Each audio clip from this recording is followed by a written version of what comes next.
Hi, wonderful Citrus RootNet Applicator team. I'm going to be spending about 30 minutes reviewing your contract and report, making this video to highlight things that I notice instead of writing things down. I think it'll be a little bit more effective in terms of time and hopefully a little bit more clear than written comments, short written comments could be. I'll try to stop the video in between comments so that it's not 30 minutes long for you all. When Microsoft Word generates your table of contents, I'm not sure how this happened, but these were going to need to be lined up.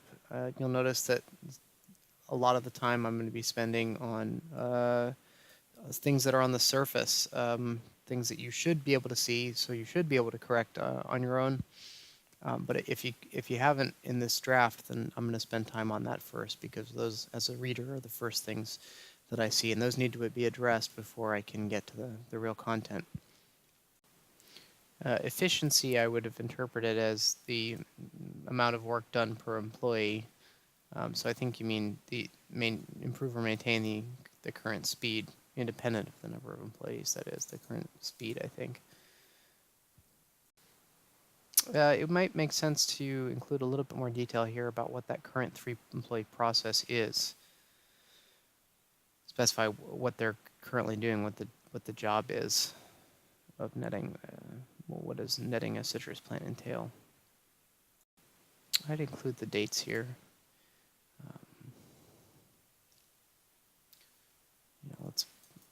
When you see a heading at the very end of a page, go ahead and add page break. I was taking a look at your budget. Actually, the fabrication might be appropriate. So you have 6 people on your team, and I would expect that, I mean, for most projects, you'll probably need at least the entirety of lab time, and then it's some additional time outside of class to get things done. I would, review these, see how much time you're expected to spend, per credit hour, and maybe base things off that, because I think this all across the board might be a little bit light, given the number of people you have in your team. For A students, I had asked for a summary of what you did with the contract, the changes that you made, so I'd like to see that at some point. Let's get on with the report. I think this is supposed to be all caps according to the format in the template, and this should be lowercase. I think that the more recent version of the template perhaps has these aligned a little bit better. If this was the way it was in the template, they should be aligned properly. That font for acknowledgements looks a little large. Same thing here. Try to follow the format in the template. This 3 is a different font from all the rest of things. I'm not sure if infused is the right word here. Maybe is fused the right term? And perhaps that's just my ignorance of the terminology here, but I'm not sure that's the correct word there. I think maybe grafted would be better, or fused. From briefly looking online, I'm seeing that some people use the word infused, but fused seems to be a little bit more common. United States should be capitalized. It's a proper noun, just like Brazil. Some things about the writing here. I would say just that the system should not require access to power, as some of the facilities power access is limited or something.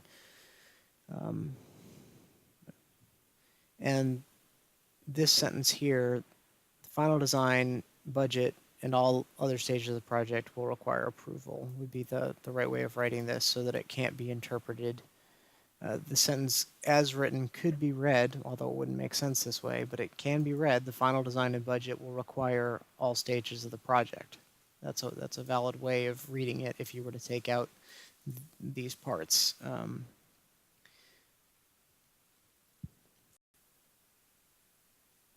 Because consider how the sentence, you might have written, the final design and budget will require approval, and as well as seals of approval, right?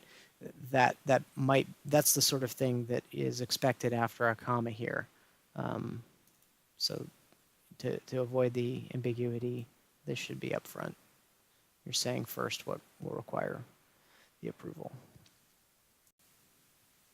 And that should definitely be combined with this sentence here. All this information can be, I think, in one sentence instead of two, because it's kind of repetitive as it is. Here the font has changed from everything else, so please keep the font consistent.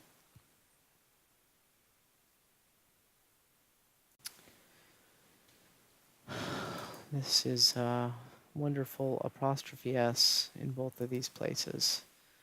It belongs to wonderful. It is their environmental goals. It's not the plural form of wonderful.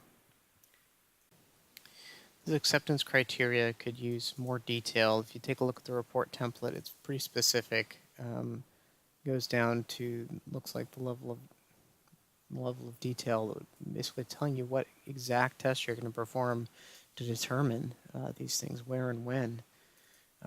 So there should be numbers here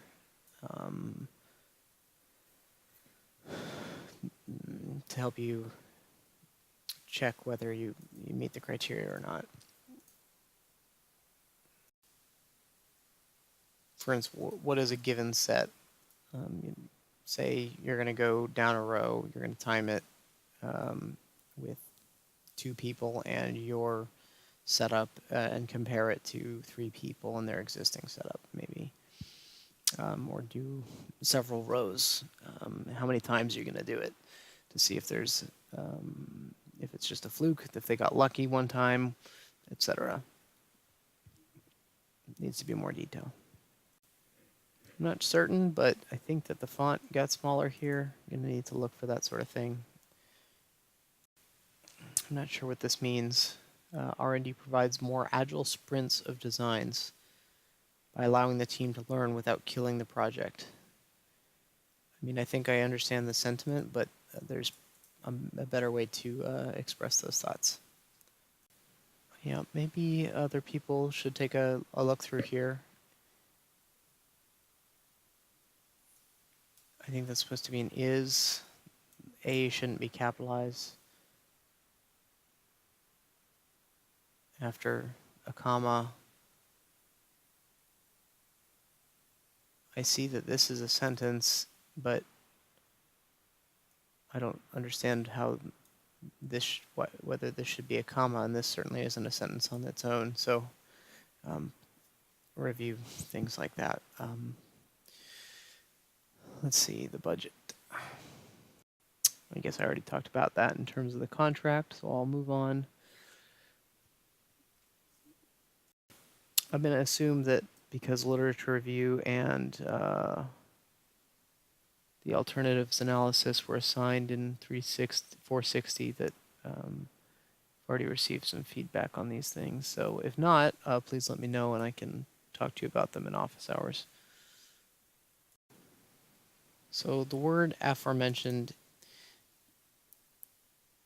it's not common in everyday speech. That doesn't mean it's not appropriate to use it in this sort of writing, because sometimes you need those sorts of sometimes stilted sounding words, not because they're stilted sounding, but because you need a word to express that, but it's not appropriate here. You might say in the aforementioned stand, it's an adjective to specify what kind of container it is or what stand it is. If you take a look at how it's used in all these examples, the aforementioned tendency, the aforementioned headline, the aforementioned whatever this is. So there's a certain way that it's used, so it stands out when it's used incorrectly. So I think you mean just as mentioned previously, past tense of a verb. Unless this is a required section, I wouldn't include it. I think this was probably just an example given the template, so you wouldn't need to include sections that don't apply at all, unless it's for some legal reason required, but it doesn't really make sense to include it here. It's not clear why these figures are placed here. I don't see them referred to anywhere, and all figures need to be referred to somewhere in the text, and preferably somewhere close by. So include them where it's appropriate to do so. I like them. These pictures being there, I think that they actually deserve maybe a little bit more space each. I think that they can go next to each other and take up a little bit, be a little bit bigger so that you can see them more clearly. I think also whenever you include them, they should have more detailed captions and not just a title. Say a little bit of something about them, something that the reader should notice. Okay, you don't need to say it's not powered in any way, shape, or form. That's not appropriate here. It's not powered. The word comprise isn't usually used with the word of. You might say will be composed of or would be comprised of. I don't prefer that, but includes. But it's kind of like includes. So you don't need the of here. And steel, comma, possibly aluminum, that's not really, it needs some other word like or possibly aluminum. It's not, I don't think, technically correct just to include commas and the statement possibly aluminum here.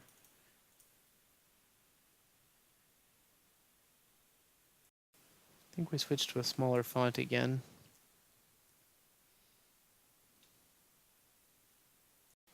I don't think you need to include the back of napkin sketch if you're going to include a SolidWorks rendering. SolidWorks is stylized with the W capitalized, by the way.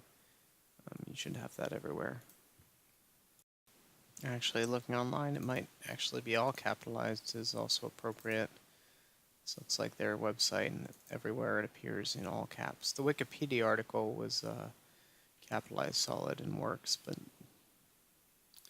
that sort of, just be careful with brand names. I'd suggest to represent them the way they're supposed to be presented or written out. You need to refer to these figures somewhere in the text to explain why you're including them. Yes, I mean, I can see that you're trying to show the design, but you should have something to say about them in the text, and also something to say about them in the captions as well.